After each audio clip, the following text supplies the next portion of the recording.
అన్న మీరు బాగా అంటే ఇష్టంగా తిన్న ఫుడ్ ఏంటన్నా హౌస్ మొత్తంలో? ఏంటన్నా గోధుమ పిండి తప్ప ఏమి ఉండేది కాదన్న. చపాతీలు చేసుకున్నామని ఓకే. దాంతోనే దోట్లు, ఆ గోధుమ పిండితో దోట్లు వేస్తారని నాకు తెలియదని ఇప్పుడు తెలీదన్న, చాలా బాగుంటుంది అన్న టేస్ట్ అది. ఏం తిని తిని తప్పక మాకు ఇంకా బాగా ఇష్టంగా తిన్న ఫుడ్ ఒకటి చెప్పండి అన్న. అంటే మీకు హౌస్ మొత్తంలోకి మాకేమీ లేదన్న, రైసు గోధుమ పిండి ఎక్కువ మాకు. వెజిటేబుల్స్ బెండకాయ ఆలు అవి ఉండేవి. ఎవరి చేతి వంట బాగుండేదన్న? అని అందరూ దివ్య బాగా చేస్తుంది, ధనుజ బాగా చేస్తుంది. సేఫ్ గా మారుతున్నారు, ఒకళ్ళదే చెప్పాలన్నా. ఒకరిదేనా? ఒకళ్ళదే. అలా లేదన్నా, అందరూ బాగా చేసేవారు. అయ్యో ఇప్పుడు ఏమన్నా అనుకుంటారని మీరు చెప్తున్నారు, ఒక్కళ్ళదే చెప్పాలి. సొమ్మని ఇక్కడ ఏమనిపిస్తే అదే మాట్లాడతాడు. మీ అందరికీ డిమాన్ బాగా చేస్తాడు. డిమాన్ ఈ విషయం వింటే ఆడు అంత సరదా పడతాడు. ఎందుకంటే అన్న వంట చేసినప్పుడల్లా సొమ్మనన్నా ఎలాగుంది అన్నాడు, సూపర్ అని అంటే పక్కన చూసి అని అనేవాడు. అంటే నేను బాగా చేసేది ఫీల్. తనకి అలవాట్లేదు, ఇక్కడికి వచ్చిన తర్వాత అలవాటు అన్న. డిమాన్ మీరు కూడా మధ్యలో కుక్ చేశారు కదా, మధ్యలో మీరు కూడా కుకింగ్. వీళ్ళు ఈ డిమానే అలవాటు చేశాడు. తిప్పు ఇగో వాళ్ళ చేసింది ఏం లేదన్నా, ఇలా తిప్పేవాడిని. సుమనన్ని వాళ్ళ కోర్ చేసాడు అని అనేవారు అందరూ. నేనేం చేశాను రా బాబు అంటే ఓన్లీ నా కటింగ్ అన్న, ఓన్లీ వెజిటేబుల్స్ కటింగ్ వరకు నాకు కుకింగ్ రాదు అంతగా. మధ్యలో పాపం ఇల్లు ఊడటం అన్ని పనులు. అది ఫస్ట్ వీక్ షష్టి వెళ్ళిపోయింది, బిగ్ బామ్ వేసింది నాకు. అమ్మ తల్లి బంగారం, రూము మొత్తం బెడ్ అంతా చీపురు పట్టుకుని కనిపించేవాళ్ళు మాకు. అరే పాపం సుమనానికి ఎంత పెద్ద కష్టం వచ్చింది అనుకున్నాం. అంటే అన్న వాళ్ళు కూడా నిజంగా అన్న టాస్క్ దగ్గర కొట్టుకునే వాళ్ళు తిట్టుకునే వాళ్ళు. కానీ వీళ్ళు కూడా సుమనానికి వద్దురా పాపం, బెండ్ అయ్యి చేయలేడు. కానీ బిగ్ బామ్ అన్నది కంపల్సరీ మనమే చేయాలి, తప్పదు అది. కానీ ఆ టైంలో కూడా ఇమ్ము అన్న క్యాప్టెన్ రూము బెడ్రూము నువ్వు చెయ్యి, ఈ hall living room rose room ఇవన్నీ నేను చేస్తాను అని అంటే చెప్తున్నానన్న. మీకు అర్థమవుతుందన్న, ఎక్కడ ప్రయారిటీ ఇచ్చేవారు అక్కడ ఇచ్చేవారు అన్న నిజంగాను. అందరూ మళ్ళీ వాష్రూమ్ వద్దురా, అవన్నీ ఒంగోవాలరా పాపం సోమనన్న ఒంగోలేడరా, అది ఇది కుకింగ్ దగ్గర ఉంచేద్దాంరా. ఎందుకంటే వెజిటేబుల్ మనకు కొంచెం అలవాటు అండి, ఇంట్లో అలవాటు చేస్తుంటాను. ఇట్లా కటింగ్ వర్క్ చేస్తాను. అన్న వెజిటేబుల్స్ అలవాటురా, అన్నకి ఇచ్చేద్దాము కుకింగ్ దగ్గర అని. అంతే చూడండి, మీకు అర్థమవుతుంది. అంతలాగా ఉండేవాళ్ళం మన అందరూను. సూపర్. ఇప్పుడు ఇంకోటిది బిగ్ బాస్ 9 అని మేము గ్రూప్ వాట్సాప్లో క్రియేట్ చేసుకున్నాం అన్న. Super super. రోజు మార్నింగ్ కానీ నైట్ కానీ అని అందరూ ఏం తిన్నారు ఏం చేస్తున్నారు, ఓకే గుడ్ నైట్ అని చెప్పి పడుకుంటున్నారు. వావ్, అవును వీడియో కాల్ మొన్న పెట్టారు, చూసాను. ఎక్కడికి వెళ్తున్నారు ఏంటి అసలు ఏంటి, రోజుకి ఒకసారైనా వీడియో కాల్ మాట్లాడుతున్నారు అన్న.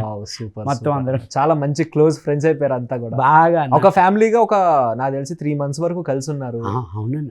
చాలా ఇంకా 1 week ఉంటే 15 weeks అన్న. నేను 97 days ఉన్నాను. సూపర్ అన్న. అండ్ ఇంకొకటి ఏంటంటే బిగ్ బాస్ హౌస్ లో మీరు ఒక టాస్క్ ఆడుతుంటే బర్నీ గారు వచ్చి ఇలా తాడు పట్టుకోగానే కాదన్నా, నేను అదే అడిగా. అంటే ఆ టాస్క్ కూడా నిజంగా చాలా హార్డ్ అయింది. నాకు ఆ టాస్క్లో కూడా ఎవ్వరు సపోర్ట్ రాలేదు. ఉట్టి బన్నాను ఒకరే, కమాన్ డూ ఇట్ అని. నేను ఇప్పటికే అదే అడిగాను బన్నాన్ని, అన్న తనుజ ఓడిపోయింది, తన మీద వాటర్ పడలేదు, గెలిచిన నా మీద ఎందుకన్నా ఒలిగింది వాటరు. కాదన్నా, దానికి బ్యాక్గ్రౌండ్ స్కోర్ వెనకాల మీమ్స్ లో ఏమేసారు తెలుసా, దగా మోసం. అయ్యో అవునా? అంటే మాకు ఎక్కడి వరకే తెలుసు, కట్ చేసి అక్కడి వరకు మీమ్ వరకు తనుజ పట్టుకుని ఉంది, మీరు పట్టుకుని ఉన్నారు, అన్నొచ్చి మీరు హెల్ప్ చేద్దాన్ని పట్టుకునే లోపల కింద పడిపోయింది. మీరు చూసారు ఒకరికి హెల్ప్ కాదన్న, అప్పటికి టాస్క్ వదిలేసింది, తన బ్యాగ్ వదిలింది. ఇతని ఆనందం ఏంటంటే నేను గెలిచిన ఆనందంలో నా మీద పడింది. నేను జాక్ అప్పుడే టైం ఎంత అయిందో తెలియదు, అప్పుడు మిడ్ నైట్ ఎంత అయిందో అప్పటికి చాలా జల్లు ఉంది అన్న. హౌస్ లో మాకు అంటే మేము బయట నుంచి చూడటమే కానీ హౌస్ ఎలా ఉందో మీరు దగ్గర ఉండి చూసారు కదా, అసలు ఎలా అనిపించింది హౌస్ ఫీల్ చెప్పండి అన్న. అసలు ఫస్ట్ ఎంట్రీలోనే స్విమ్మింగ్ పూలు, మన రోజ్ రూము, లివింగ్ రూము, చాలా బాగుంది. ఆ వాష్రూమ్ కూడా చక్కగా సెంట్రల్ వేసి ఉండేది అన్న. హ్యాపీగా అక్కడ కూర్చునే వాళ్ళవి, అక్కడ ఎక్కువ స్పెండ్ చేసేవాళ్ళం, అందరూ కూర్చొని మాట్లాడుకునే వాళ్ళవి. బాగుందన్న. బాగా డిస్కషన్స్ అన్ని ఎక్కడ జరిగాయి, బాత్రూమ్ అయినా లేకపోతే ఇంకెక్కడైనా జరిగి బాగా బాత్రూమే. అక్కడ మాట్లాడినా మాకు హాల్లో ఉన్నా కూడా లివింగ్ రూమ్ లో ఉన్నా కూడా మాకు వినపడేది ఆ డిస్కషన్. బాత్రూమ్ చేశారన్న మీరు? అదే నాకు ఎలా అర్థం కాలేదన్నా. బస్సులో శివాజీ అని అన్నారు, బాత్రూమ్ ఏం చేశారు, నేనేం చేసా బాత్రూంలోని ఏం చేశారన్న మీరు బాత్రూంలో? అదే అదే అదే నువ్వు టెన్షన్ పడతావు, ఆ టెన్షన్ పడక నువ్వు ఏం చేసావు, ఏం చేయలేదు అని అన్నారు. ఆ టెన్షన్ పడకూడదని. నైస్ అండి. అండ్ హరిత హరీష్ గారు స్టార్టింగ్ లో ఆయన ఉన్నప్పుడు ఆయనతో ఎలా ఉండేదన్న ర్యాప్? అన్న ఫస్ట్ కొంచెం అంతగా 2 వీక్స్ టెనెంట్స్లు ఓనర్స్ ఉన్నప్పుడు కొంచెం స్ట్రిక్ట్గా ఉన్నవారు అన్న వాళ్ళు బాగాను. ఎందుకంటే పాపం కావాలని కాదు, బిగ్ బాస్ ఆర్డర్, మీరు టెనెంట్స్ని మీరు ఓనర్స్ టెనెంట్స్ ఎలా చూస్తారు అని ఆ ట్రీట్మెంటే మాకు ఇచ్చేవారు. ఏమైనా కావాలన్నా, ఒక బనానా కావాలన్నా, ఒక యాపిల్ కావాలన్నా వీళ్ళని సాటిస్ఫై అదే హ్యాపీనెస్ చేస్తే మాకు ఇస్తామని అనేవారు. వాళ్ళ కోసం పాటలు పాడాను, వాళ్ళ కోసం డ్యాన్స్ చేశాను, అప్పుడు వెరీ హ్యాపీ అని యాపిల్ ఇచ్చేవారు. బాబా ఎప్పుడు పడని కష్టం అంతా అప్పుడు పడి ఉంటారు నాకు తెలిసి ఒక యాపిల్ కోసం. అది కూడా ఫన్గానే తీసుకున్నాం. వాళ్ళు పాపం ఫన్గానే అడిగారు, ఫన్గానే చేసేవాళ్ళం మనం కూడాను. అన్న హౌస్ లో బాగా కష్టం అనిపించింది ఏంటి? ఏం కష్టం అంటే అదే కొన్ని ఫిజికల్ టాస్క్లు ఉన్నాయన్న, అవి కొంచెం నాకు కష్టమైంది. ఎందుకంటే ఆడినప్పుడు కానీ ఇప్పటికీ నాకు లెఫ్ట్ లెగ్ కాల్ ట్విస్ట్ అయింది. బాల్ గేమ్ అయ్యాను, ఆ గేమ్ అప్పుడు నాకు కాల్ ట్విస్ట్ అయింది. మా టీం అందరూ అవుట్ అయ్యారు, నేను ఒక్కనే ఉన్నా నా బాల్ టాస్క్లోని. అక్కడ కొంచెం కాల్ ట్విస్ట్ అయింది, స్టిల్ నో పెయినింగ్ ఇంకాను. ఓకే అన్న, ఎవరన్నా మాట్లాడుతుంటే ఇలా ఆపేస్తే బాగుండ్రా బాబు అనిపించిన పర్సన్ ఎవరైనా ఉన్నారు? సంజనా గారు అందరికీ తెలిసిందే, ఎందుకంటే సుమన్ నిజమే చెప్తాడు, మీ అందరికీ తెలుసు. ఓకే అన్న, ఎవరు మాట్లాడితే బాగుంటుంది అనిపించింది అన్న? ఎవరు మాట్లాడితే అంటే అందరు మాట్లాడినా బాగుంటుంది, ఎవరు గొడవ పెట్టుకుని ఉంటే బాగుంటుంది అని అనిపించేది. ఓకే అన్న, మధ్యలో వైల్డ్ కార్డ్ ఎంట్రీస్ ఇచ్చారు. అవును, ఎంత ఫాస్ట్గా వచ్చారో అంతే ఫాస్ట్గా ఒక్కొక్కరు నెక్స్ట్ వీక్ వారం అందరూ వెళ్ళిపోయారు అన్న, 6 మెంబర్స్. అవును అవును. సో అంటే వాళ్ళు వస్తున్నారు అనిపించినప్పుడు మీకు చెప్పినప్పుడు మీకు ఏమనిపించింది? అమ్మో వైల్డ్ కార్డ్స్ వీళ్ళు మళ్ళీ గేమ్ చూసి వచ్చారు, వీళ్ళు ఏదో గట్టిగా ఆడతారు అనిపించిందా? అంటే 5 స్టోన్స్ మళ్ళీ వీళ్ళు ఎంటర్ అయ్యారు 6 మెంబర్స్. అప్పుడు భయం కంటే నేను ఆ రోజు నామినేషన్లో ఉన్నాను, నేను శ్రీజ ఇద్దరు నామినేషన్. ఆ టెన్షన్ ఎవరిని గెలిపిస్తారా, ఎవరు వాళ్ళ చేతిలో పెట్టేశారు బిగ్ బాస్. ఇంకా బెలూన్స్ పెట్టి సేఫ్ ఎవరు ఎలిమినేషన్ పెట్టేశారు. అప్పుడు టెన్షన్, వాళ్ళు వచ్చినది కాదు కానీ ముందు నేను అక్కడ సేవ్ అవ్వాలి, అప్పుడు మనం ఆలోచించవచ్చు. కానీ నన్ను సేవ్ చేశారన్న అప్పుడు ఆ టైం. అంటే వాళ్ళ ఇష్టం అది. ఆ శ్రీజ ఎలిమినేషన్ అయింది, నేను సేవ్ అయ్యాను. తర్వాత వీళ్ళు ఎంత సపోర్ట్ అయ్యారంటే అన్న, నిజంగా నాకు అర్థమైంది, చాలా చాలా సపోర్టు. మాధురి అక్క కానివ్వండి, నిఖిల్ కానివ్వండి, గౌరవ్ కానివ్వండి, సాయి కానివ్వండి, వీళ్ళందరూ బాగా. రమ్య నా ఫుడ్ దేవత. మీరు ఇద్దరు కూర్చొని తిన్నారు కదా ఫుడ్ మంచిగా. అన్న వారమే అన్న, అది వచ్చింది లగ్జరీ ఫుడ్ వచ్చింది, నా ఫుడ్ దేవత అని పేరే పెట్టేసాను తనకి, నా ఫుడ్ దేవత అని. అంటే వీళ్ళందరూ సపోర్ట్ బాగా నాకైతే బాగా కలిసి వచ్చిందన్న. ఆ వీకు భయం అంటున్నారు కానీ భయమే లేదు, ఎందుకంటే ఆ వీక్లో నేను సేవ్ అయ్యాను, క్యాప్టెన్ అయ్యాను, ఫుడ్ దేవత. సూపర్ అన్న, నైస్ అన్న. అన్న మీకు బాగా గుర్తుండిపోయే మూమెంట్ ఏంటి బిగ్ బాస్ హౌస్లో మొత్తం మీద? Family week 11th week. అది నేను కొంచెం ఎమోషన్ పర్సన్ అన్న, నేను కొంచెం ఆ సెంటిమెంట్. అన్ని రోజులు ఫ్యామిలీని పిల్లల్ని అన్నీ వదిలేసి ఉన్నాం.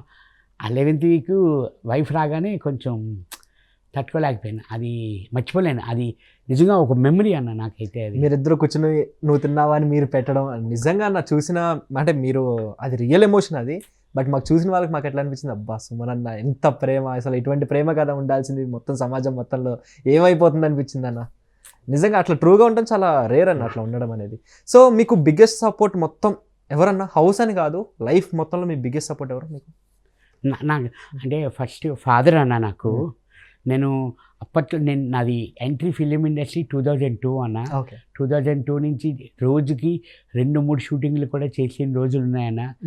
ఇక్కడ ఇంకొకటి అన్న, మార్నింగ్ ఇక్కడ షూటింగ్ చేసుకొని, యజ్ఞమో రణమో నాకు గుర్తులేదన్న, మార్నింగ్ షూటింగ్ చేసుకొని ఇక్కడ నైట్ ఫ్లైట్ ఎక్కి చెన్నై వెళ్ళి 7G బృందావన్ కాలనీ షూటింగ్ చేశానన్న. ఆ ఎపిసోడ్ ఏంటంటే హీరో నేను బీచ్ రోడ్లో ఉండి ఎగ్జామ్ రాసి ఫెయిల్ అవుతాడు కదా, సపోర్ట్ నీకేం వచ్చారంటే నాకేమి రాదు, నేను ఆ సీన్ అవుతుందన్న. అది 4 days చేసాం, 4-5 days. ఇక్కడ డే షూట్ చేసుకొని ఇక్కడ నుంచి నైట్ షూటింగ్కి వెళ్ళేవాను అన్న. అంత హార్డ్ వర్క్, అంటే మాకు ఆ హార్డ్ వర్క్ కూడా అనిపించలేదన్న. ఇప్పుడు ఆ సినిమా చూస్తే ఎన్నేళ్ళు అవుతుందన్న, 20 years. Still now audience recognise me, sir 7G nice చాలా బాగుంది అంటే మాకు అది ఆ కష్టం తెలియదు ఆ కష్టమే మర్చిపోతామన్నా. నిజం సినిమా మహేష్ బాబు గారి నాకు కాల్ ఫ్రాక్చర్ అయింది right leg. 20 days no shoot nothing, తినడం పడుకోవడం ఓన్లీ బెడ్ మీదే. మా మదరాలకు కూడా చెప్పలేదు అన్నప్పుడు నేను.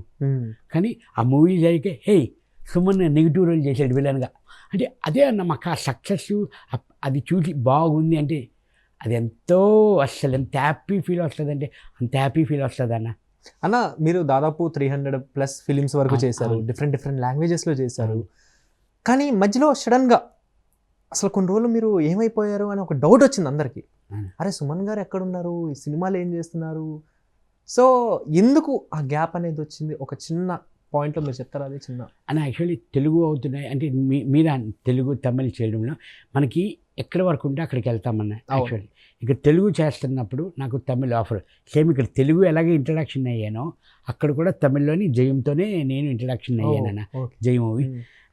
ఇక్కడ నాకు మూవీస్ లేనప్పుడు అక్కడికి వెళ్ళి నేను చేసేవాడిని తమిళ్లో. అందువల్ల అందరూ ఏమనుకుంటున్నారంటే సుమన్ శెట్టి లేడు, సినిమాలు చేయట్లేదు, ఆఫర్లు లేవు, ఇంటికి వెళ్ళిపోయాడుమో అని అనుకుంటున్నారు. కాదన్న, నేను తెలుగు ఉన్నప్పుడు తెలుగు చేసేవాడిని, తమిళ్ చేసేవాడిని, అదే కన్నడ చేసేవాడిని. అంతే తప్ప నేను కలమ్మ తల్లి అన్న అస్సలు వదలలేను. నాకు ఇది తప్ప ఇంకేమీ రాదన్న, ఈ యాక్టింగ్ తప్ప నాకేమీ రాదన్న. సూపర్ అన్న. అన్న మొన్న బిగ్ బాస్ది మీరు బయటకు వచ్చేసిన తర్వాత విన్నర్ అనౌన్స్ చేసిన తర్వాత ఒక వీడియో ఒకటి వైరల్ అవుతుందన్న మొత్తం. ఏంటంటే ఇప్పుడు ఇమాన్యుయల్ ఎంటర్టైన్మెంట్ లాస్ట్ సీజన్లో టేస్టీ తేజ, అంతకుముందు రోహిణి, ఇలా వీళ్ళందరూ కూడా ఎంటర్టైన్మెంట్ చేశారు. సో కమెడియన్స్కి ట్రోఫీ రాదు, ఓన్లీ ఎంటర్టైన్మెంట్ కోసం యూజ్ చేసుకుంటున్నారు బిగ్ బాస్ అని చెప్పి ఒక చిన్న ఇష్యూ మొత్తం సోషల్ మీడియా అంతటా కూడా వైరల్ అవుతుంది. అది ఏంటి, ఎంతవరకు నిజం? ఇమాన్యుయల్ డిజర్వ్ ద ట్రోఫీ అని చెప్పి చాలామంది చెప్తున్నారు. దానికి మీరేం చెప్తారన్న? అప్పుడు మనం ఆడియన్స్ ఓటింగ్ పైనే మనం వెళ్తున్నాం.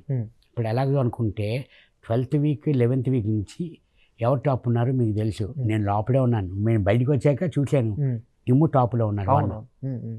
అంటే ఇమ్ము టాపు, తర్వాత కళ్యాణ్, తర్వాత తనుజ. కానీ గ్రాఫ్ ఎలా చేంజ్ అయింది? నేను వచ్చిన తర్వాత 14th వీక్ వచ్చిన తర్వాత గ్రాఫ్ మారిపోయింది. డే రోజు రోజుకి మారిపోతుంది. అది తనుజ ఉంది, కళ్యాణ్ వచ్చాడు, ఇమ్ము వచ్చాడు. డిమాండ్ పవన్ 4th పొజిషన్లో ఉండేవాడు, టాప్ 4లో ఉండేవాడు. కానీ టాప్ 3 అవి ఆడియన్స్ ఓటింగ్ వైజ్ వెళ్తున్నారు కాబట్టి అది మన చేతిలో లేదన్నది. అంటే ఓన్లీ ఎంటర్టైన్మెంట్కే వాడుతున్నారు అన్నది కరెక్ట్ కాదు. అది యాక్చువల్లీ కరెక్ట్ కాదు. ఎందుకంటే ఓటింగ్ మనం ఆడియన్స్ త్రూ మనం వెళ్తున్నప్పుడు ఇప్పుడు వాళ్ళ డెసిషన్ కాదు, మన డెసిషన్ కాదు, మనం మార్చడానికి చేయడానికి ఆడియన్స్ త్రూ వెళ్తున్నారు కాబట్టి వాళ్ళు కూడా అదే వెళ్తున్నారు, జెన్యున్గానే వెళ్తున్నారని నాకు అనిపిస్తుంది. అంతేకాని కామెడీగా వాడుకుంటున్నారు అన్నది లేదన్న నాకు అనిపించింది, నేను చెప్తున్నాను. అన్న మీరు శివాజీ గారితో చేశారు చాలా, అంటే ఆయన హీరోగా చేసిన సినిమాలో మీరు యాక్ట్ కూడా చేశారు. అవునా? సో శివాజీ గారితో ర్యాప్ ఎలా ఉండేదన్న?